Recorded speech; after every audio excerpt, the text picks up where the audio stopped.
හිතන්නේ වසර ගණනාවකට පස්සේ වෙච්ච සුවිශේෂී අවස්ථාවක්. නැත්නම් සාමාන්‍ය මේ හරිය මේ විදිහට වෙන එකක් නෙමෙයි.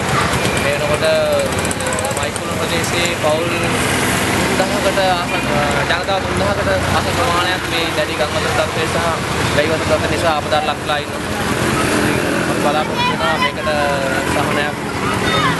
ඒ වගේම වැව් ප්‍රතිසංස්කරණ කටයුතු වල වගේදීත් මේක යමක් සිද්ධ වෙන්න ඕන තිබුණ දැන් තියෙනවා. අපි මේවා අඳුනගෙන තිබුණා වේලපයින්. අපි දැනුවත් කළා. මම හිතන්නේ මේ දැනුවත් කිරීම වල ක්‍රියාත්මක කළා නම් අද මේ තරම්ම අපහසුතාවයකටපත් වෙන්නේ නැහැ. මොකද වැස්ස බහැලා වතුර ඇවිල්ලා දින කීපෙක වතුර බහැලා යනවා. නමුත් ජලය බහැලා යන දින පහසුකම් ටික විශේෂයෙන්ම කානුපාතය අවහිරලා තියෙනවා. ඉතින් ඒ වෙනුවෙන් කටයුතු කරමු කියන යෝජනාව අපි කරමු.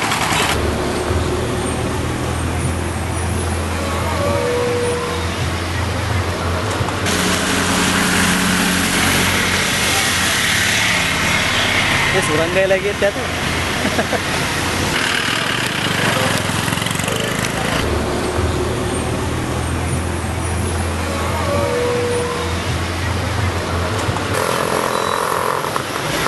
बोले कौन है इंदर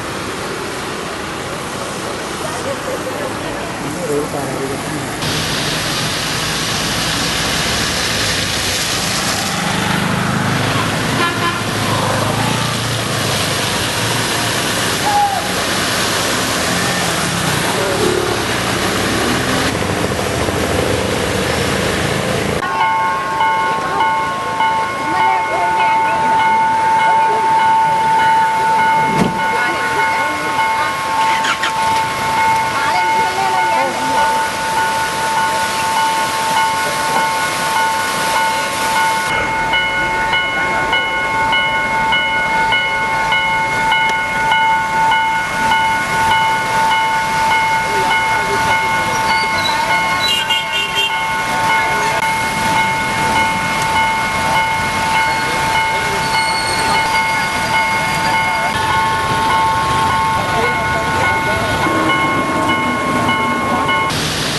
බස් එකක් යන්න ගිහිල්ලානේ.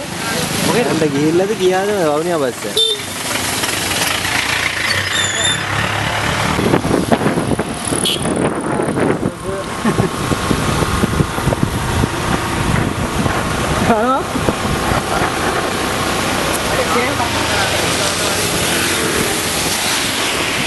සුරංග මන්ත්‍රීතුමා එකේ ගන්න ඕනේ.